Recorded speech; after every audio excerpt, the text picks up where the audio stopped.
Hey model car collectors, Jeff with Iconic Replicas, and I'm in Dongguan, China, visiting some of the factories that make our models. And I figured once I'm here, why don't I have you guys understand a little bit more about what goes into making a model car. Fact is, we get lots of emails all the time from people saying, hey, it's my boyfriend's birthday and I'd love to have one of his cars made. Can you do it? Fact is, we can't. You can't just make one die-cast car. The process is pretty entailed, and I figured what better way to have you guys understand what goes into making a model car than to take you along with me as I supervise some of the productions that Iconic Replicas is working on now at the factory here in China. So with that being said, sit down, grab yourself something cold to drink, and enjoy the next few minutes of understanding what makes Iconic Replicas such an awesome die-cast brand of cars. Well, the first thing we have to do is clear security here at the factory. It can get pretty intense in China. Here's Officer Wang. 周三新三. That's Chinese for good morning. Well, I cleared security pretty quickly. Glad there was no strip search today. And here we are, the factory. The factory where the magic happens, where die-cast dreams become die-cast reality.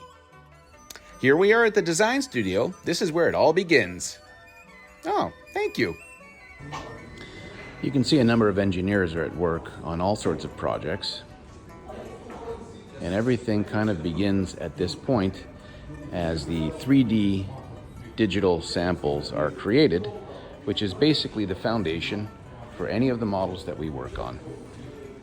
And it can be anything really, from airplanes, trucks, cars, I mean just a host of different ideas. It depends on the customer and what they're looking to have made. But really, there's just no limit to what we can make. And it all starts here as the engineers put everything together and start designing the tooling. Okay, so the 3D design has been approved by our customer or by the engineering staff. And now we have to take that design and start to create the molds that will come together in terms of having all the parts made and create one of our models. So we're down in the tooling department of the factory, and it's a little bit loud in here, so sorry if you can't hear me that well, but it's the best I can do. And basically I want you to understand that we'll start off with a 500-pound block of steel, something like this. And this block will actually become a tooling set, or part of a tooling set. So we'll have this for the chassis, we'll have this for the body, for the interior seating, for the windows, each one of these, and of course one tooling set just for the parts like the door handles, the mirrors, the accessories, the tires, that kind of thing. Once that's done, it ends up looking something like this. And you can see where the lasers have cut into the metal, creating grooves that will be filled in with the material that we're going to use, whether it's zinc or plastic. And from there, actually, we have something that kind of looks like this and then gets fine-tuned by one of these craftsmen in order to eliminate any blemishes in the tooling. And ultimately, after all of this work is done and these tooling are set, has been created, you end up something like this. You can see all the different parts that are on this. This is plastic pieces because they're like lights and accessories and door handles, but the same idea would obviously apply to die-cast metal. Yeah, we've got a lot of projects going, as you can see. Okay, so this is the injection department, and this is where we will take blocks of zinc.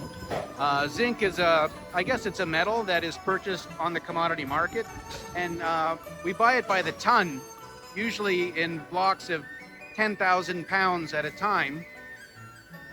And these blocks will come here to the injection machine. They'll throw the blocks in very high heat here, approximately 1500 degrees, and it melts the solid zinc into a liquid.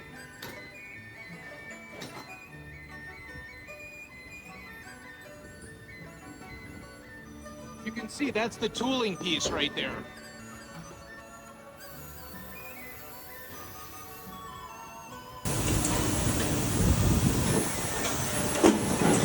All robotic, as you can see. This used to be done manually, but the factory is slowly transitioning to robots because of some of the labor shortages that we're experiencing at the factories.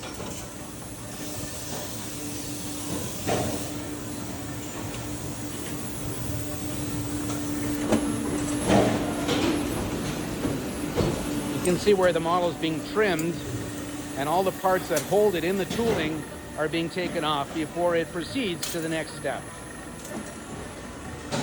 This is the very beginning. This is the actual body of a die-cast model bus.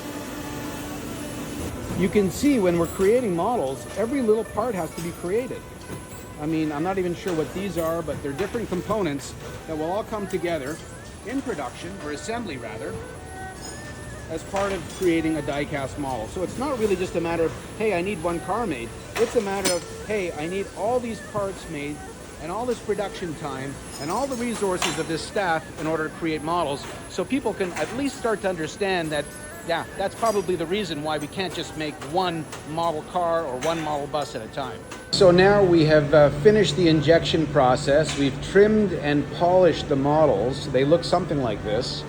And they end up now in the paint booth.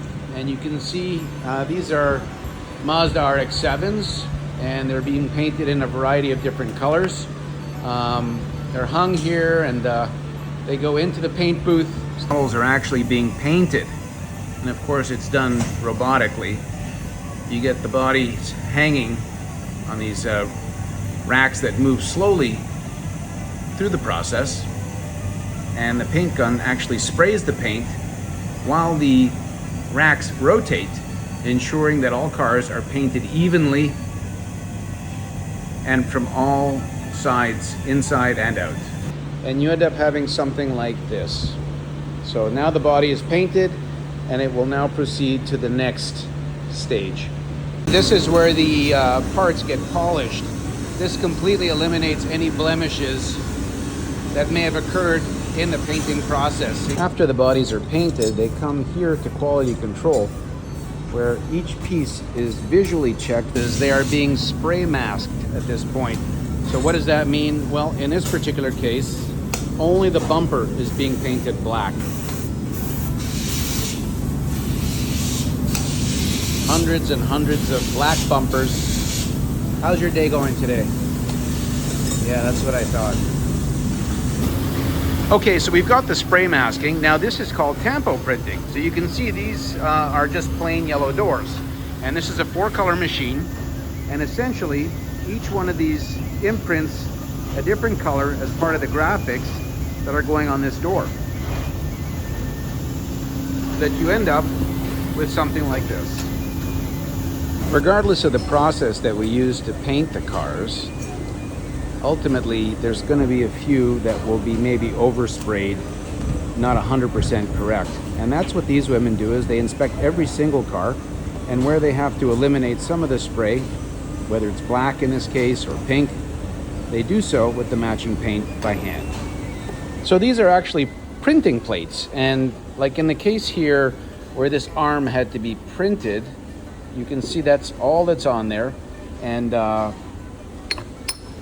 in the average bus, for example, that we might print, there are more than 100 of these plates needed to do each one of the graphic sets that are needed for a particular model.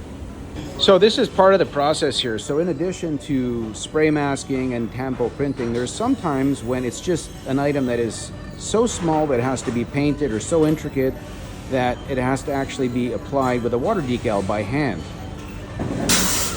All right, so I'm in the assembly area right now, and in this particular case, we're making a Mercedes G-Wagon.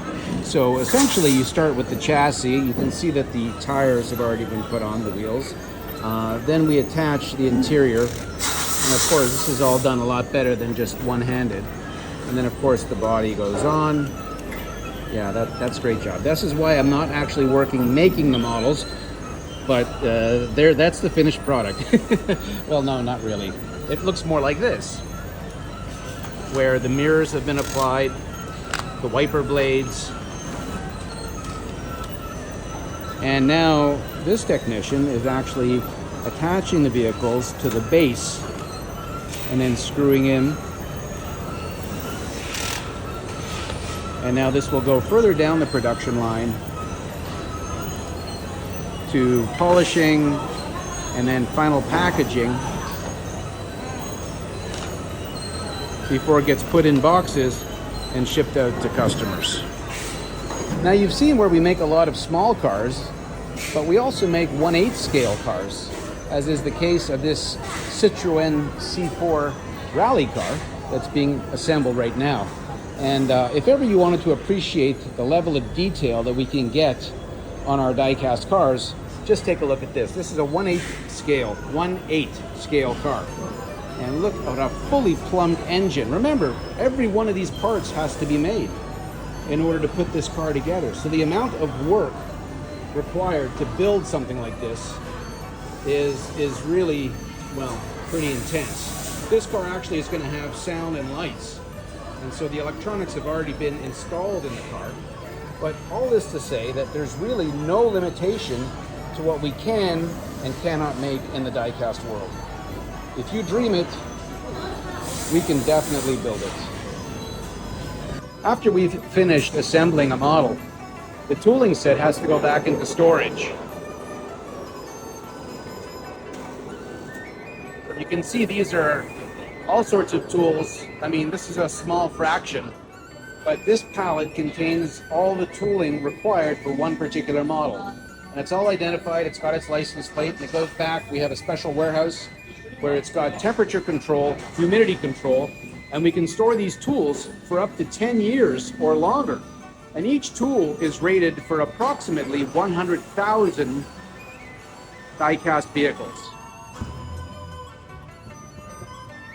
Well, I hope you found that tour informative. It certainly was interesting and fun for me to talk to you a little bit about how die-cast model cars are made. For more information, of course, check out our website, iconic-replicas.com, or our retail website at awesomediecast.com. Until then, though, this is Jeff in Dongwang, China, saying Sai Chen, which means goodbye. Talk to you soon. See ya.